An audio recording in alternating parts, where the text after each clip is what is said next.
Pregnant தெரிஞ்ச உடனே பிரச்சனை வரப்போகுதுன்னு எனக்குள்ள ஒரு பயம் வந்துருச்சு. சரி என்ன பண்ணுறதுன்னு எனக்கு தெரியல. ஒரே குழப்பத்தில் இருந்தேன் நான். சரி ஒரே வழி என்ன அப்படின்னாக்கா, அபார்ஷனை பண்ணிடலாம். எங்கள் வீட்டுக்கார்கிட்டயும் கேட்டேன். அவர் எந்த சூழ்நிலை சொல்கிற மாதிரி அவர் இல்லை. அவர் அவங்க அண்ணா பார்ப்பாரா என்ன பார்ப்பாரா, அவர் எது பதில் சொல்கிற மாதிரி இல்லை. நீ என்னன்னா செய்ய அப்படின்னாரு, அவ்வளோதான். அதுக்கப்புறம் நான் என்ன பண்ணேன், டாக்டர்கிட்ட மறுபடியும் போயிட்டு உங்க புள்ள கிட்ட கேட்டீங்க? இல்லை இல்லை, புள்ள இன்னும் வரல, அவன்கிட்ட சொல்லலை. பண்ணிடலாம், அதுக்குள்ளே பண்ணி முடிச்சிடலாம் அப்படின்னு எனக்குள்ளே இது போய் பையன்கிட்ட எப்படி சொல்கிறது அப்படின்னு சரி டாக்டர்கிட்ட போயிட்டு சொன்னேன். அவங்க சொன்னாங்க, இல்லைம்மா 3 மாதம் ஆயிடுச்சு, இது வந்து அபார்ஷனை பண்ணக்கூடாது, உனக்கு தான் எதுனா தொந்தரவு ஆகும். நான் இல்லை டாக்டர் பண்ணிவிடுங்க, ஃபேமிலியில் பிரச்சனை வரும் அப்படிங்கும்போது அவங்க அந்த அம்மா ஒன்று சொன்னது என்னன்னா, எத்தனை கோயிலுக்குள்ள நீ போன நீ எனக்கே தெரியும், நானும் உனக்கு எத்தனை அட்வைஸ் பண்ணேன், இந்த சாமி போ அந்த கோயிலுக்கு போன்னு சொல்லிட்டு, ஆனாலும் உனக்கு ஏசப்பா கிட்ட நீ வந்து உனக்கு ஒரு gift கொடுத்துருக்குறாரு உங்கள் ஆடு, அது நீ வந்து எடுத்துக்கோ அப்படின்னு. ஃபேமிலியில் ரொம்ப பிரச்சனை யாருக்கும் தெரியாது, தெரியாது அப்படின்னும்போது அதுக்கப்புறம் அந்த அம்மா சரி நாளைக்கு வா அபார்ஷனை பண்ணிடுறேன்னு சொன்னாங்க. சொல்லிட்டு அட்வான்ஸ் கொடுத்துட்டு நான் ரெடி பண்ணி வந்துட்டோம். வந்த பிறகு திடீர்னு ஒரு 5:30 மணி இருக்கும், எங்கள் பையன் திடீர்னு ஹாஸ்டல்லேருந்து வந்துட்டான். ஓகே, உங்கள் பையன் ஹாஸ்டல்லேருந்து வந்தான். திடீர்னு வந்த உடனே அவனை எதிர்பார்க்கல, நம்ம அன்னைக்குன்னு பார்த்து வந்துட்டான். வந்த உடனே எனக்கு ஷாக் ஆகிடுச்சு. என்னப்பா கேட்டேன், என்னம்மா டல்லாக இருக்கிறேன்னு கேட்டான். ஒன்றும் இல்லைன்னு சொல்லிட்டேன். எனக்கு என்ன சொல்கிறதுன்னு எனக்கு தெரியல. அவ்வளோ பெரிய பையன், அவங்ககிட்ட எப்படி சொல்கிறதுன்னு எனக்கு கொஞ்சம் யோசனை பண்ணிட்டு இருந்தேன் நான். ஆனாலும் என்ன வயசு? 20 வயசு. ஆனாலும் அவங்ககிட்ட தான் சொல்லி ஆகணும், வேறு வழி இல்லை. ஏன்னா ஒரு பிஸ்னஸ்ஸு, நைட்டில் வருவார். இந்த கன்வென்ட் ஆனதுனால அம்மா வீட்டு சார்பும் எனக்கு யாரும் இல்லை, மாமியார் வீட்டு சார்பும் யாரும் இல்லை.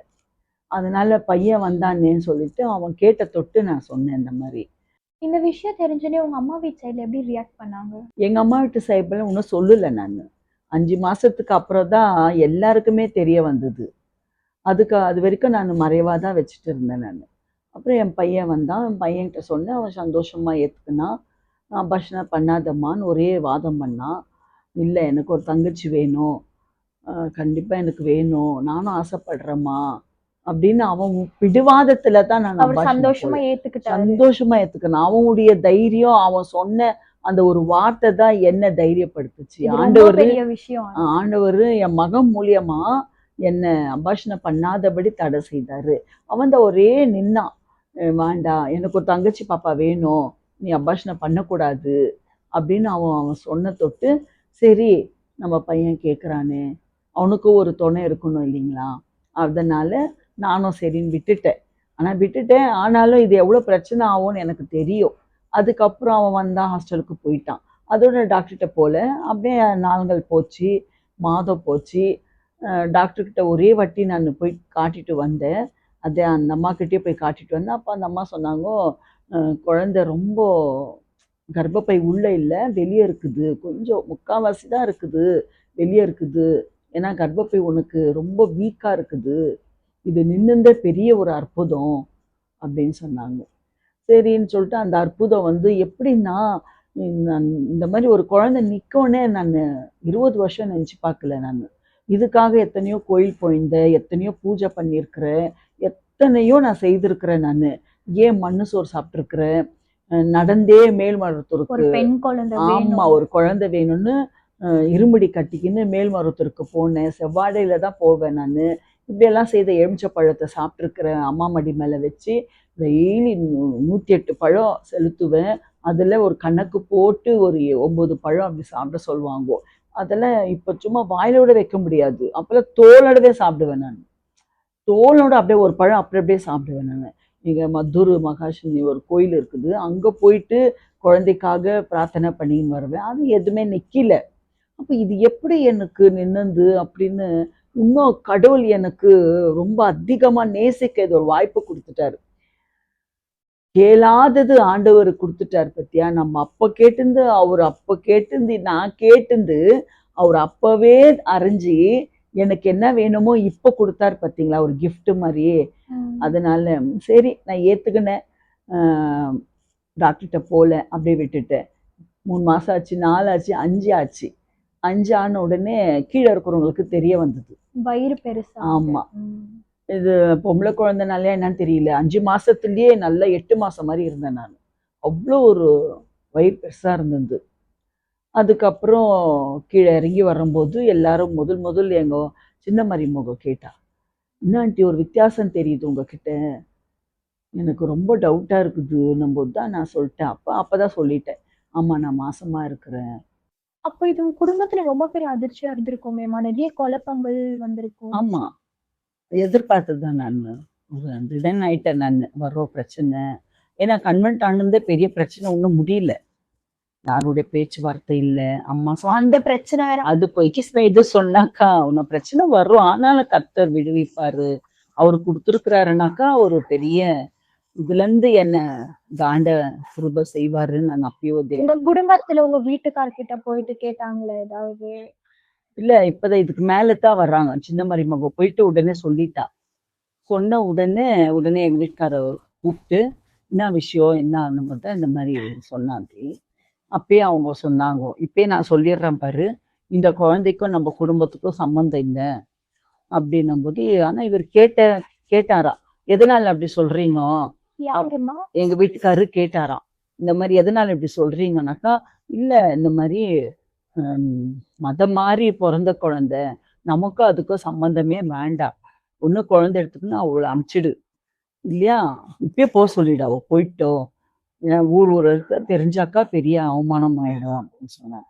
இவர் எதுவுமே பேசலையா, வந்துட்டாராம். வந்து என்கிட்ட அவர் எதுவும் சொல்லல, நான் மனசு வேதனைப்படுவேன்னு சொல்லிட்டு. இது பிரச்சனை ஓடிட்டே இருக்குது, கீழே பிரச்சனை பண்ணிட்டே இருந்தாங்க. 6 மாசம் ஆயிடுச்சு. ரொம்ப கீழே வரமாட்டேன் நான், ஏன்னா மேலேயே இருப்பேன். யாருடைய ஒத்தாசும் இல்லை, யார் என்னை வந்து பார்க்குறவங்க ஒரே ஒரு ஆள் கூட இல்லை. எவ்வளோ பேர் என்னை வந்து பார்த்தாங்களோ, எவ்வளோ பேர் என்னை வந்து கூப்பிடுவாங்களோ, வெளியெல்லாம் போனால் அவ்வளோ ஃப்ரெண்ட்ஸுங்க இருப்பாங்க. இப்போ நான் இப்படி ஆனதுனாலேருந்து ஒருத்தர் கூட என்னை பார்க்க வரல, என்னை விசாரிக்கோ யாரும் வரல. மேலே தண்ணி மரமாக தான் நான் மேலே இருந்தேன். நான் மேலே இருந்தேன், ஆண்டவர் என் கூட இருந்தார். நான் கூப்பிட்றதெல்லாம் ஒரே தான், எனக்கு தெரிஞ்சதெல்லாம் ஏசப்பா, இயேசுவின் ரத்தம் ஜெயம், இதுதான் சொல்லிட்டே இருப்பேன். நான் இருக்க என்ன ஆயிடுச்சுன்னா ப்ராப்ளம், எனக்கு வயிற்றுல ரொம்ப ப்ராப்ளம் வந்துருச்சு. வீட்டு சைட்ல. அதுக்கப்புறம் இப்பதான் தெரிய வந்துச்சு. இல்ல, அவங்க உடனே போன் போட்டு இந்த விஷயம் சொல்லிட்டாங்க. மாமியார் வீட்டு. ஆமா, எங்க அம்மாக்கு, எங்க அண்ணாக்கு, சித்தப்பாங்களுக்கு எல்லாம் சொல்லிட்டாங்க. இந்த மாதிரி மதம் மாறுந்தோ இல்லாம இந்த மாதிரி இத்தனை வருஷம் கழிச்சு இந்த மாதிரி மாசமா இருக்கிற, அப்படி இது எங்களுக்கு பிடிக்கல, உங்க பொண்ணு செய்யறதெல்லாம் இங்க ரொம்ப அநாகரிகமா இருக்குது அப்படின்னு தான் எங்க அம்மா அக்கா, எங்க அண்ணா அவங்கெல்லாம் வந்தாங்க. சொல்லல அவங்களுக்கு? ஆஹா, எனக்கு தெரியும், 2 பக்கம் பேசல, நான் யார்கிட்டயும் பேசவும் விருப்பப்படல. அவங்க தான் வந்து எதனால இப்படி எல்லாம் ஆயிடுச்சு, எங்க அம்மா சொன்னாங்க, உனக்கு இதெல்லாம் தேவையா, அப்பா பேரை கெடுக்கிற நீ, இதெல்லாம். உங்க அம்மா வீட்டு சைட்ல கூட ரசிக்கப்படலையாமா? அதுக்கப்புறம் ஒருத்தரா ரசிக்கப்பட்டு வந்துட்டாங்க.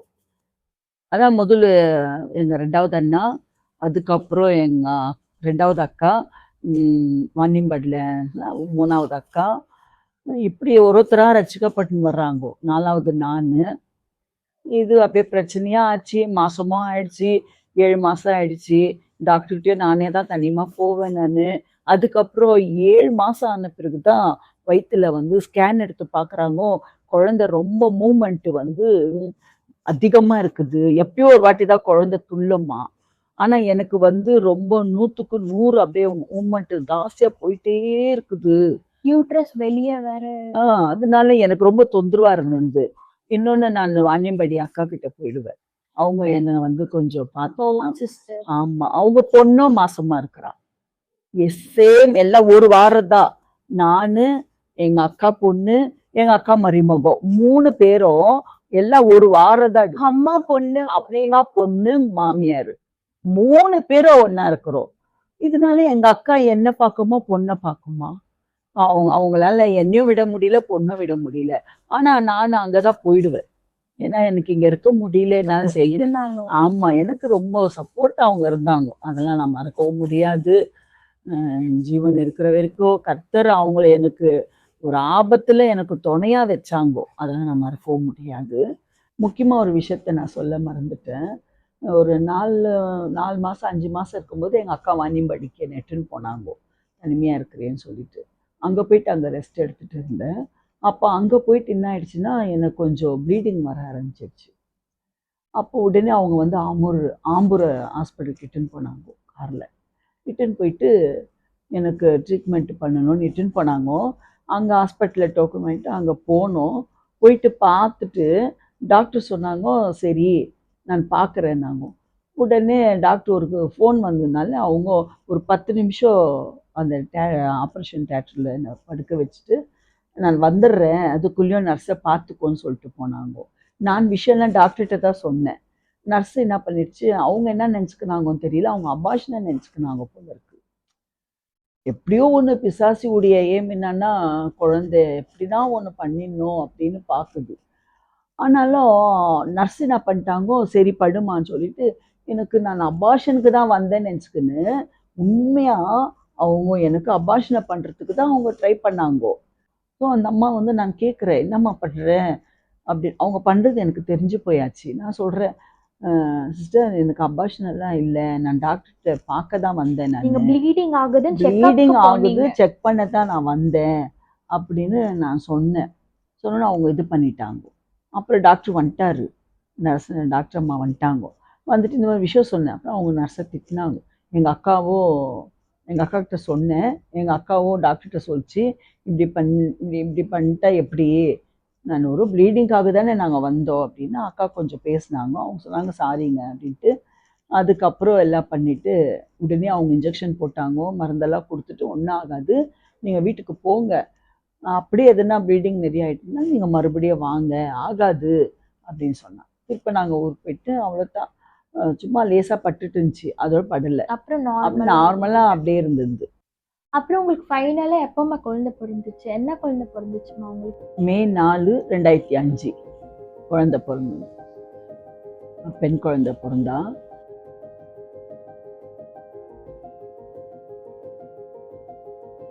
அதுக்கப்புறம் பொறுக்கிறதுக்குள்ளேயும் நெறைய உபத்திரம்லாம் வந்தது. எதுக்குடாப்பா இந்த குழந்தை நம்ம வச்சுக்கணும்? எதுக்குடாப்பா இந்த குழந்தை நம்ம கேட்க கூட இல்லையே கடவுளே! அப்படின்னு நான் ரொம்ப ஃபீல் பண்ணேன். ஏன்னா, அவ்வளோ ஒரு பாடு தனிமையா இருந்து ஏன்னா எனக்கு ரொம்ப அ ப்ராப்ளம் எல்லாம் இருந்தது. என்னால ஒரு நாள் தள்ளுறது ரொம்ப கஷ்டப்பட்டேன் நானு. எப்படியோ அ டாக்டர்ட்ட போயிட்டேன்.